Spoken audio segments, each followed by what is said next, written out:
So this guy had changed from a threat to someone I had sympathy for, from someone who was a danger to my customers, who was a potential schizophrenic, I don't know, God knows what, to this poor guy who is suffering because of his treatment, this guy who is in pain because of how he feels, this guy who his life has been torn apart by the need for treatment.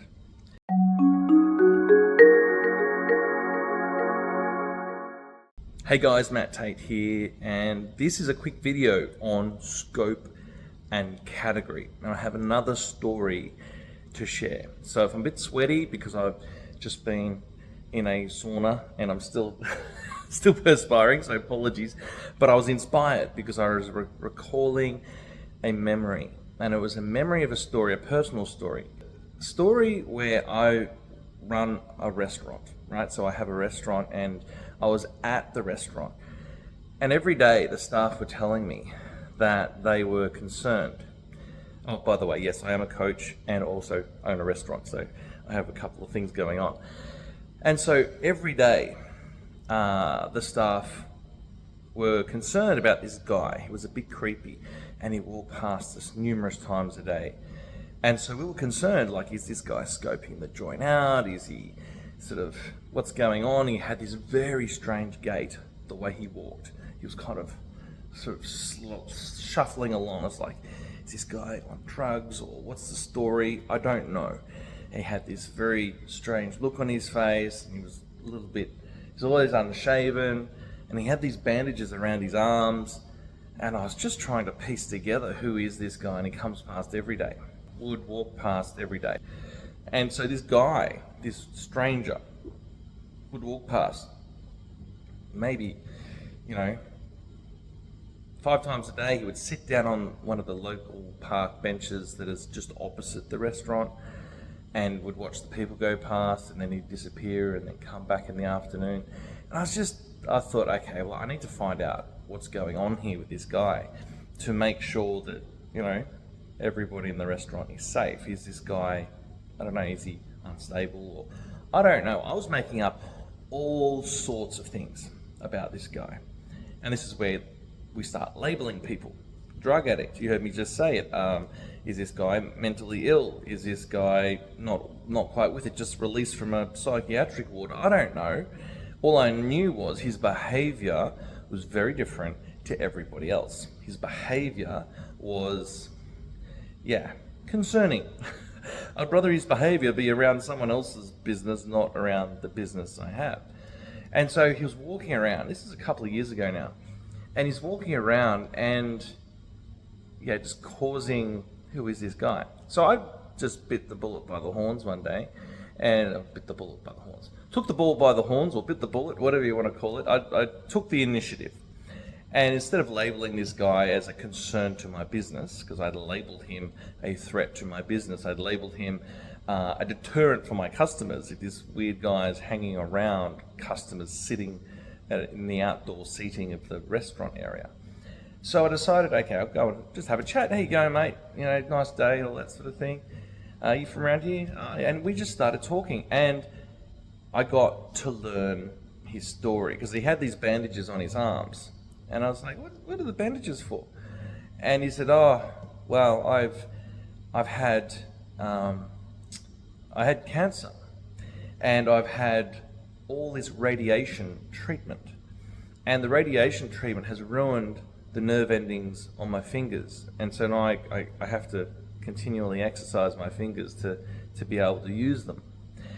And the reason I walk the way I walk is because my motor skills are not what they used to be because of the radiation, because radiation kills, yes, it might kill the cancer cells, but it also kills a lot of good cells as well.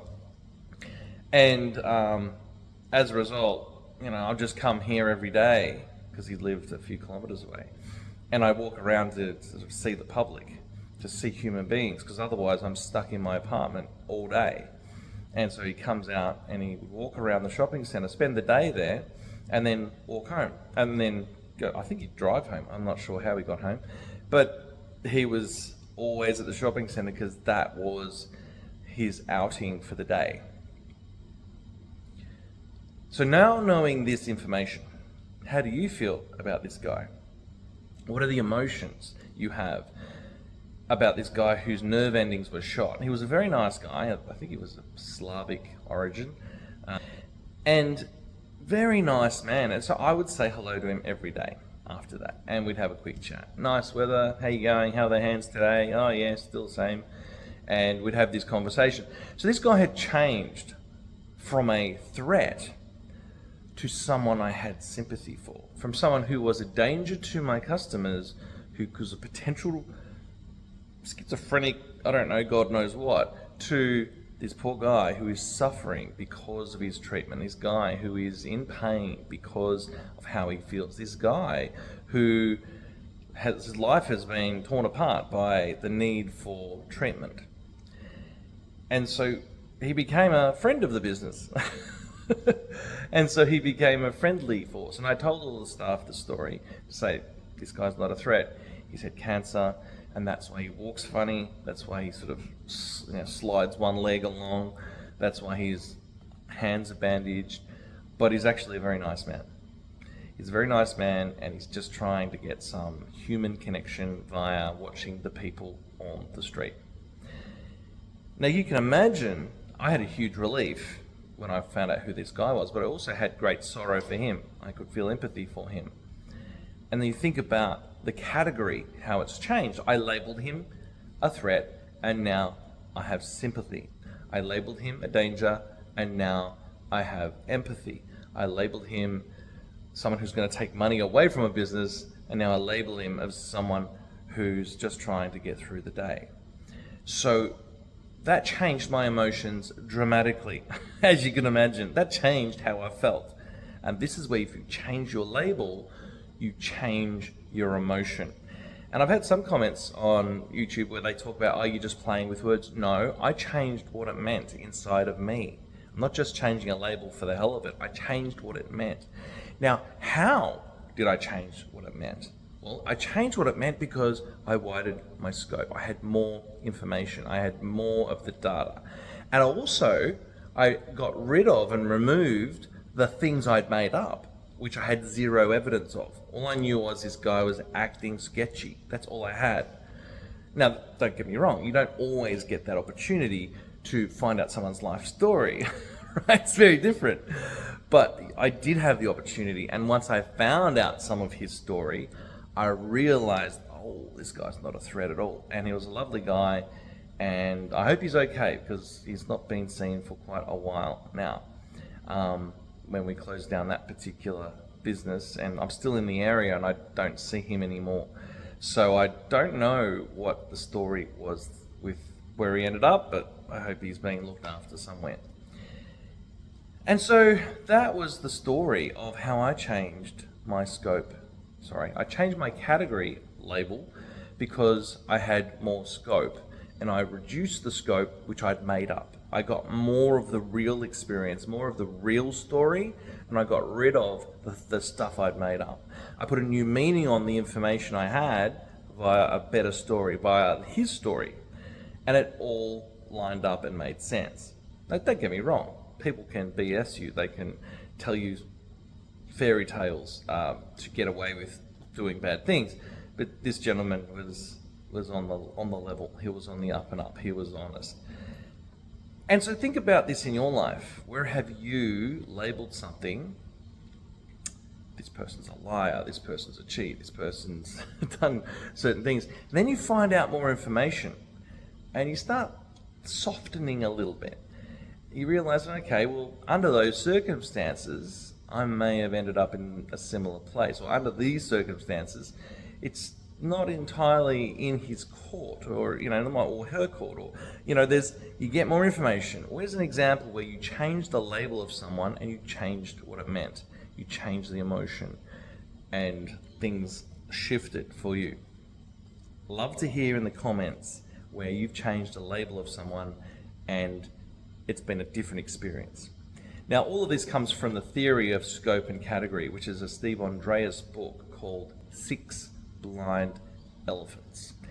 And the theory goes that they're six blind elephants, and but they're all blind, right? So they can't see. So they want to know what a human being looks like. And apparently, in the story, from what I can recall from the book, they all start feeling, because they can't see, right? So they all start feeling what a human being feels like. And of course, they're elephants. And so the human being, as they start feeling for the human being, they're using their feet. And so the first elephant says, well, I think human beings are quite flat, because he's probably walked on him. And then the next one says, yeah, I think he's flat too. And they all come to the conclusion, as they feel the human being, which is they're flattening the human being, that the human beings, they're generally flat because they're blind, they can't see. So yeah, okay, we agree. Well, that's interesting. Human beings are flat because they've squashed the human being. So it's scope and category, right? They've labeled what the human being is based on the scope of information they have, which is very limited because they're blind. So that's the book and the theory. And then that theory feeds into Steve Andreas's other book, Transforming Yourself, where you use these theories to transform your identity, to transform the labels you give yourself, to transform the experiences, bring them into your awareness, the ones that you've deleted, distorted, and generalized, which is one of the central pieces of neuro-linguistic programming and NLP coaching. So there you go, that's my story for today. Scope and category, changing the labels changes the meaning. Changing the meanings changes your emotions. I know it will change your life if you can relabel the meaning of what things are. Ask better questions to widen the scope. All right, guys, I'll see you in the next video. Matthew Tait signing out. I'll see you soon.